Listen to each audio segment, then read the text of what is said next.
to use reverse wireless charging on the Motorola Signature, first we need to go to settings. Now over here in settings we're gonna scroll down, find battery settings, and then in here look for power sharing. And now we need to turn it on.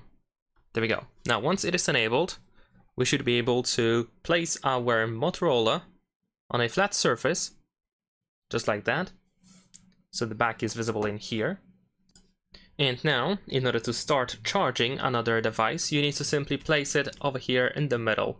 So in my case, I'm gonna use my other phone, and we're gonna place it like that.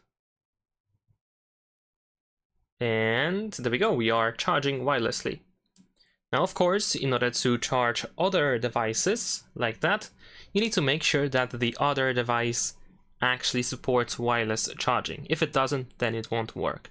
That is pretty much it. Leave a like and subscribe.